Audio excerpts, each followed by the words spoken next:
안녕하세요. 살림하는 미국 아빠 JT입니다. 번째 영상으로 다시 찾아뵙고 있습니다. 오늘은 다름이 아니라 우리 집에서 아이를 키우고 있는 아기 엄마 아빠들, 그리고 앞으로 엄마 아빠가 되실 예비 엄마 아빠들, 그리고 이제는 아이를 다 키우셔서 어느 정도 이제 딱히 돌보지 않아도 아이들을 키우신 분들도 있을 거고, 이 모든 분들 같이 서로 좀 대화를 나눠보면서 서로 도움이 될 수 있는 부분들을 공유해 볼까 해서 이렇게 영상을 남기게 됩니다. 다름이 아니라 저도 첫째가 한국 나이로는 8살이고 미국 나이로는 만으로 7살이에요. 그 둘째가 이제 만으로 2살 반 정도 되고, 첫째를 키워가면서 첫째는 아무래도 그 경험이 없기 때문에 아무래도 처음엔 좀 많이 힘들었었어요. 아이가 아플 때는 또 어떻게 해야 할지, 아이가 먹는 것은 또 어떻게 해야 할지, 우리 아이가 때로는 보채고 짜증내고 이런 때도 있는데 어떻게 우리 아이 교육을 해야 할지 그런 고민들이 참 많았거든요. 그런데 이제 둘째부터는 아무래도 첫째를 했던 경험이 있기 때문에 그 절차를 이렇게 하면 좀 안 좋았던 점들, 이렇게 하면 좀 많이 배웠던 점들, 좋았던 점들을 이제 둘째에는 조금 더 편하게 할 수 있더라고요.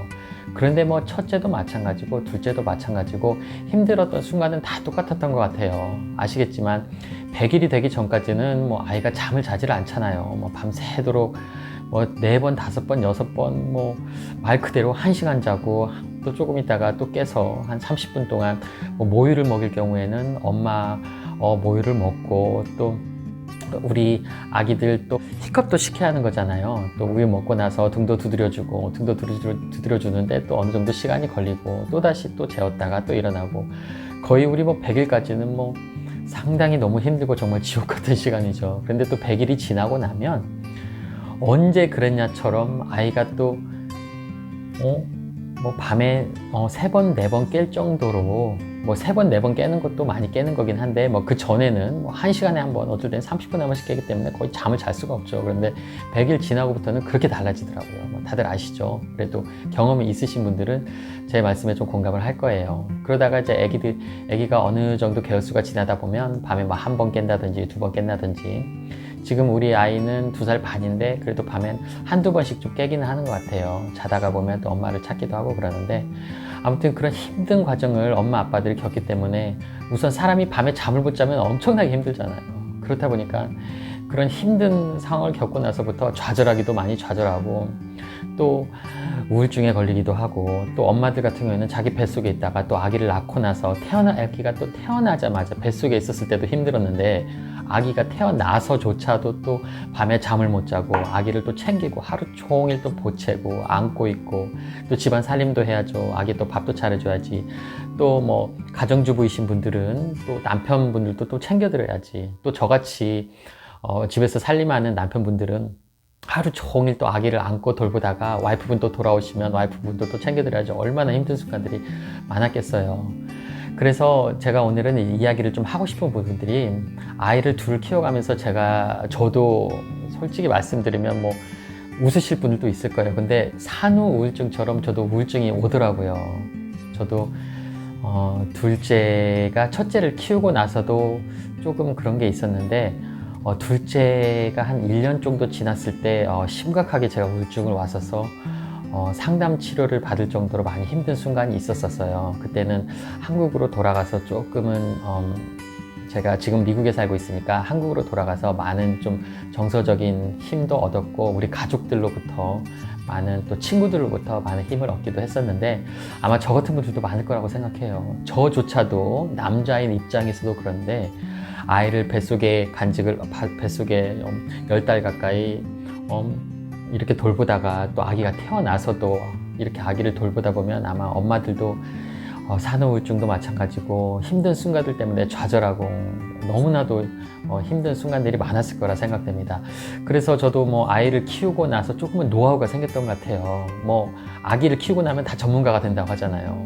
초보 엄마 아빠들은 처음에는 힘들지만 첫째, 둘째, 셋째 되면 그 노하우들이 쌓여서 웬만한 전문가 정도의 수준이 되는 것 같아요. 그래서 오늘은 제가 이야기를 한번 하고 싶은 게 있다면, 모든 초보 엄마 아빠들, 지금도 예비 엄마 아빠들, 그리고 지금 아기를 키우고 있는 엄마 아빠들에게 드리고 싶은 말씀이 이런 부분을 조금 지킨다면, 이런 부분을 조금을 제가 조언을 드리는 부분에 대해서 조금 관심을 가져준다면 조금 더 삶이 좀 덜 힘들고 조금 더 힘이 나지 않을까 해서 오늘은 이렇게 영상을 만들어 보고 있습니다.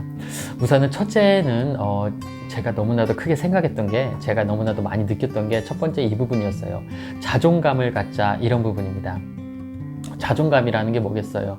예전에는 쉽게 말해서 뭐 아이를 낳기 전에 총각 시절에 때로는 뭐 엄마분들은 그런 처녀 시절에, 아가씨 시절에 그런 자존감이 있잖아요. 나름대로 나는 좀 멋있는 사람이고, 내가 꿈도 있고, 나는 이렇게 해서 내가 꿈을 이뤄갈 거고, 나는 또 훌륭한 남편을 만나서, 그리고 내가 사랑하는 또 아내를 만나서 난 이렇게 가정을 이룰 거고, 나름대로 너무나도 이렇게 자기 스스로에 만족을 하시면서 사시는 분들이 많았을 거예요. 그런데 이게 문제가, 아기를 낳고 나서 아이를 돌보다 보면 이 자존감이 점점 줄어들게 되는 것 같습니다. 그게 다름이 아니라 상식적인 것 같아요. 보잖아요. 우리가 자존감을 높이기 위해서 때로는 뭐 외모를 꾸밀 수도 있고요. 우리가 뭐 운동을 해서 더 매력적으로 보일 수 있는 이런 몸을 만드는 뭐 이런 방법도 있을 거고요. 때로는 뭐 자기 자존감을 높이기 위해서 뭐 자기가 갖고 싶은 이런 좋은 걸 산다던가 뭐 이런 것도 여러 가지 방법이 있겠죠. 그런데 우선은 아기가 태어나서, 우선 제가 100일 전까지만 말씀을 드리면, 우선 아이가 밤에 잠을 자질 않다 보니까 첫째로 엄마 아빠들도 잠을 못 자요. 잠을 못 자니까 우선은 삶이 좀 피폐해져 있습니다. 항상 피곤에 쪄들어 있고, 그리고 아기 밥 먹이다 보면 또 잠도 안 자고, 거기다가 엄마들 같은 경우에는 아무래도 호르몬 불균형이 오겠죠. 아기를 낳고 나서. 또 남편분들도 마찬가지고 밤에 잠을 못 자니까 첫째로 입맛도 별로 없어요. 밥 먹을 생각도 안 들고, 밥을 먹더라도 아기 돌보느라 하루 종일 아기를 안고 있어야 하는데, 아기도 뭐 먹이고 챙겨야 하고, 기저귀도 갈아줘야 하고, 집안 청소도 하고, 이러다 보면 뭐 자기 몸 생각할 겨를도 없기 때문에 뭐 음식도 제대로 못 챙겨 먹지. 그런다고 해서 뭐 운동을 좋아하는 분이더라도 운동할 시간조차도 없을 거예요. 그리고 뭐 또 내 자신에 대해서 좀 꾸미거나, 내 자신에 대해서 좀 아끼는 시간, 뭐 내가 독서를 하면서 내가 조금 뭐 자존감을 높인다든가, 아무튼 내가 막 음악을 듣고 나름대로 뭐 취미생활 이런 걸 하면서 내 자존감도 높아지는 건데, 우선은 모든 걸 아기한테 몰빵을 하다 보니까 제 자존감이 상당히 떨어집니다. 그러면 어쩔 수 없는 거 아니냐. 아기를 키우다 보면 당연한 거지, 그 어쩔 수 없는 거 아니냐. 그 맞죠. 그 시간이 없으니까 당연히 그렇게 자존감이 떨어질 수밖에 없죠. 그런데 제 말씀은 뭐냐면, 이 자존감을 어느 정도는 키워야 한다는 제 생각, 제 주의입니다. 다름이 아니라 뭐 여러 가지 방법이 있겠지만은, 아무래도 뭐 시간이 없어서 내가 나름대로 내 자존감을 키우는, 만약 운동을 좋아하시는 분이라면 내가 시간이 없어서 아기를 하루 종일 돌보느라 운동할 시간도 없다.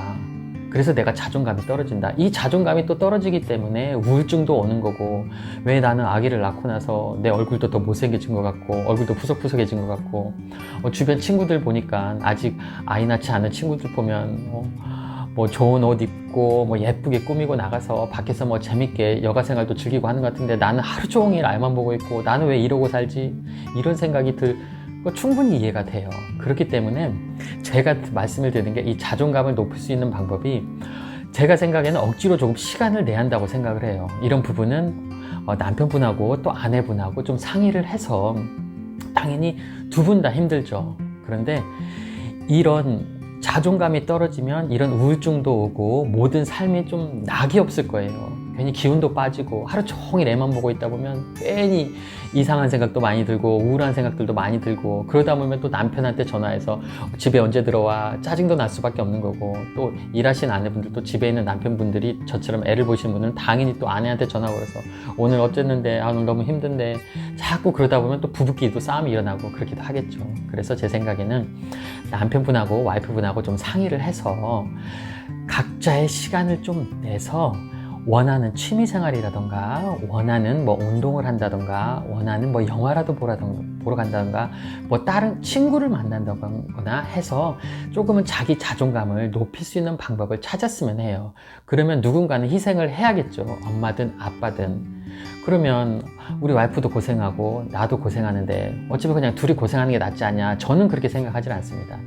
누군가 하나는 조금은 시간을 내줘서 조금 희생을 하더라도 오늘은 아빠가 조금 더 힘을 낼 수 있는 이런 시간을 보낼 수 있도록 조금 더 자기 자존감을 키울 수 있도록 시간을 아내분께서 좀 내주시고, 이번에 남편분께서 그런 시간을 가졌다면 다음에는 또 아내분께서 오늘은 좀 예쁘게 꾸미고, 내가 애를 낳아서 잠도 못 자고 난 꾸미지도 못하고 그래서 나라는 존재가 뭔지도 모르겠고 그런 기분을 느끼면서 자존감이 떨어지기 때문에 오늘은 남편분께서 내가 아기를 좀 볼 테니까 나가서 친구들 만나서 수다라도 떨고 와, 친구들 만나서 이런저런 얘기라도 하고 와. 오늘 그러면 또 아내분은 또 예쁘게 꾸미고 나가서 친구들도 만나서 이런저런 얘기하면서 수다 떨면서 스트레스도 풀고 그러면서 좀 자존감을 높일 수 있는 그런 시간을 가졌으면 하는 바람이에요. 그런 것 자체가 제 스스로가 정신적으로 재충전이 되고 또 아내분과 남편분과 사랑도 더 돈독해질 수 있다고 생각하고요. 이런 자존감이 또 높아져야 산후우울증이라던가 우울증에 힘들어하시는 분들 많은 걸로 아는데 그런 우울증을 조금 더 줄 수 있는 그런 방법이 아닐까 생각이 돼요. 저도 그런 걸 많이 느꼈기 때문에 저도 와이프하고 저하고 항상 아이를 돌본 데만 집에만 있었기 때문에 그런 자존감이 엄청나게 떨어지더라고요. 그러다 보니까 쉽게 말해서 아침에 일어나서 세수도 하기 귀찮고 집 청소를 하는데 하루 종일 일만 하는 것 같고 하루 종일 애만 보는 것 같고 정말로 내 스스로가 너무나도 가치가 떨어지더라고요. 내가 왜 살고 있지 않은 이런 생각도 들기도 했고요. 그래서 그런 자존감을 키울 수 있는 방법을 남편분하고 좀 상의를 해서 또 아내분하고 상의를 해서 그런 자기만의 시간을 조금 가졌으면 하는 바람입니다. 재밌게 보셨다면 좋아요, 구독 부탁해요.